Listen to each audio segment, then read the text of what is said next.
মূলত ইমানের দুটি অংশ আছে, মৌলিক দুটি অংশ। একটা হলো ইকরার বিল লিসান আর আরেকটা হলো তাসদীক বিল জিনান।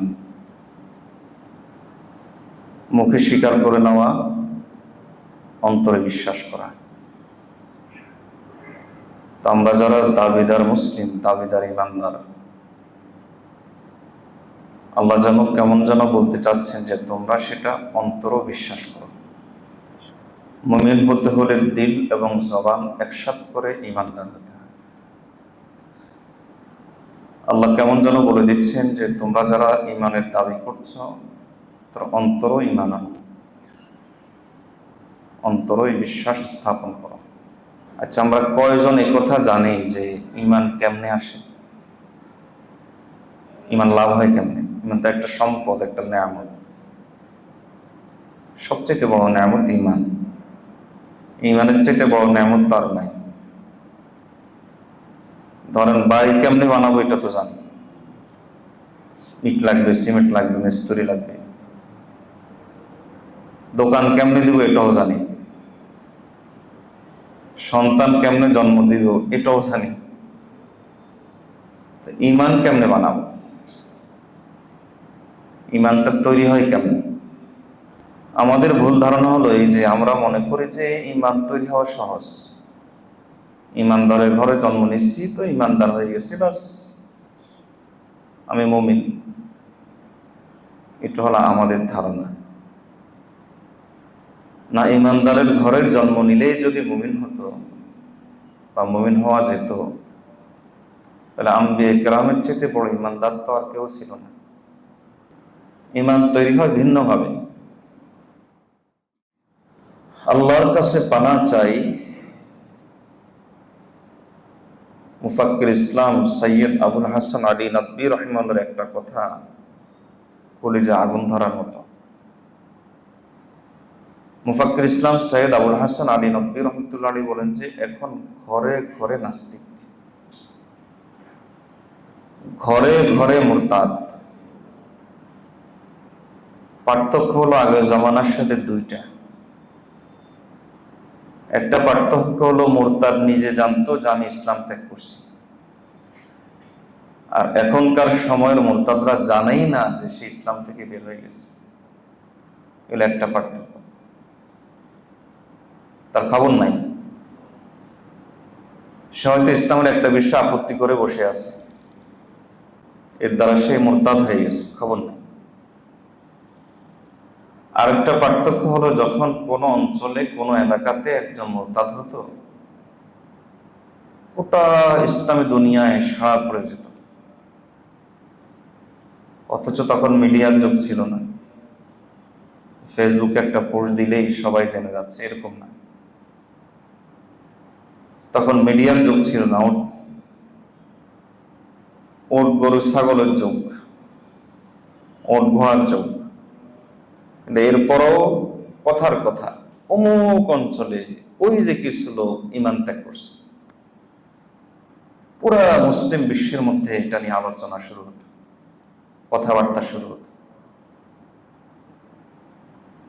মুসলিম বিশ্বের মধ্যে একটা ব্যথা, একটা বেদনা, কেমন যেন একটা মেঘ ছেয়ে যেত, এটা কেমনে সম্ভব?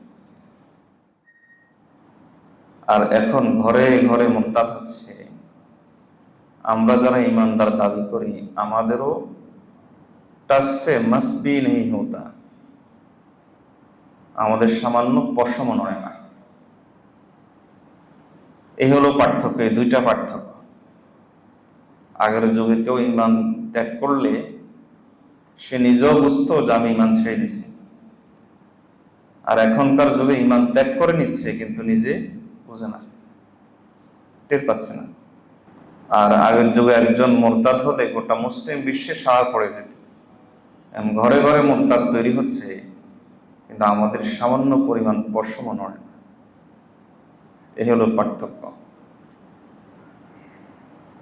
তো জমানাটা হলো ইমান হারা হওয়ার জমানা, ফিতনার জমানা। এই জন্য এই সময় জানা দরকার যে ইমানটা তৈরি হয় কেমনে।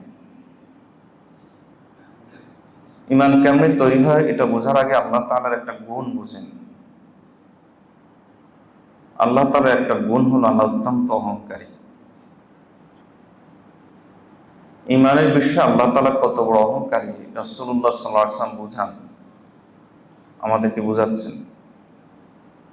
গোটা দুনিয়ার সমস্ত মানুষ যদি বেঈমান হয়ে যায়, আল্লাহর কিচ্ছু যায় আসে না। এত বড় অহংকারী আল্লাহ। আমাদের শাইখ মুর্শিদে দৃষ্টান্ত দেন ইবলিসকে দিয়ে, আল্লাহ কত বড় অহংকারী, হাজার বছর ইবাদত করলো আর এক সেকেন্ড আল্লাহ বলে দিলেন দরকার নাই তোর ইবাদতের, তোর ইবাদত দিয়ে আমি কি করবো, যা বের হও আমার এখান থেকে। এক সেকেন্ডে বেঈমান করে বের করে দিলেন। এত বড় অহংকারী আল্লাহ। ইমানের দাম আল্লাহর কাছে সবচেয়ে বেশি। এজন্য এই নেয়ামত আল্লাহ তাআলা তাকে দান করেন যার অন্তরে ইমানের পিপাসা থাকে, ইমানের তলব থাকে। এজন্য আপনি এক কথায় যদি আমাকে জিজ্ঞেস করেন ইমান কেমনে তৈরি হয়, এক কথায় উত্তর দেব, ইমান কোন ইমানদারের ঘরে জন্মগ্রহণ করলে তৈরি হয় না। ইমান তৈরি হয় তলবের মাধ্যমে, শিখার মাধ্যমে। এবার বলেন তো, বর্তমান দুনিয়ার মুসলমানদের মধ্যে সবচেয়ে বেশি শিখার বিষয়ে অবহেলা কিসে? ইমান। অনেকে তো এটাকে জরুরি মনে করে না, আর অনেকেই শুধু একজন প্রাইভেট হুজুরকে যথেষ্ট মনে করে, বাস আর লাগবে না। একজন প্রাইভেট মাস্টার রেখে দিলাম, কিছু কোরআন শিখালো, কিছু জরুরিয়াত দিন শিখালো, যেমন তেমন করে, বাস এটা যার দরকার আছে এটা মনেই করে না। অথচ খুব ভালো করে বোঝেন, আপনার গোটা গোষ্ঠী, গোটা বংশ বেঈমান হয়ে গেলে আল্লাহর কিচ্ছু যায় আসে না, কিচ্ছু যায় আসে না। ঈমানের পিপাসা যদি আপনার অন্তরে না থাকে, আপনার পরিবারের অন্তরে যদি আপনি ঈমানের পিপাসা দিতে না পারেন, আল্লাহর কিচ্ছু যায় আসে না। আপনি বেঈমান হয়ে গেলে আল্লাহর কি সমস্যা? তার কি বরত্ব কমে যাবে, দুনিয়া কমে যাবে, ক্ষমতা কমে যাবে? এজন্য ঈমানের এক নম্বর পাহারা হলো তলব।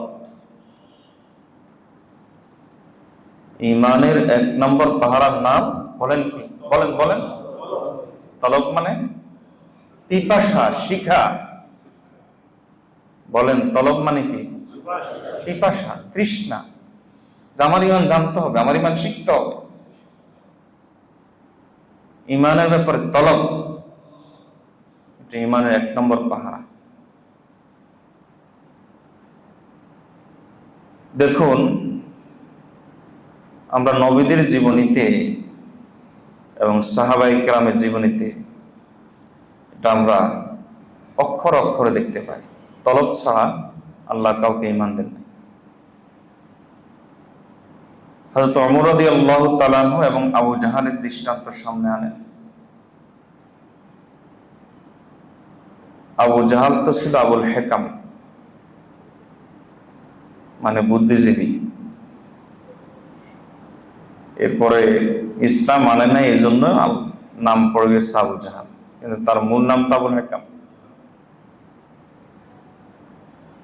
বুদ্ধির বাবা হয়েও সে ঈমান আনতে পারে না। আর হযরত ওমর রাদিয়াল্লাহু তাআলা ঈমান নিয়ে এসেছেন। চালাকি কার বেশি ছিল? আবু জাহালের। তাহলে বোঝা গেল চালাকি দিয়ে ঈমান হয় না। মূল কারণ হলো ওমর রাদিয়াল্লাহু তাআলার অন্তরে তলব তৈরি হয়েছে, তলব। দেখি ঈমান কি জিনিস, দেখি এটা হলে কি হয়। যে ঈমানের ব্যাপারে আপনার এই কৌতূহল থাকতে হবে। ঈমান কেমনে বাড়ে, একটা তলব আপনার মধ্যে থাকতে হবে। আল্লাহ আমাদেরকে বোঝার তৌফিক দান করো।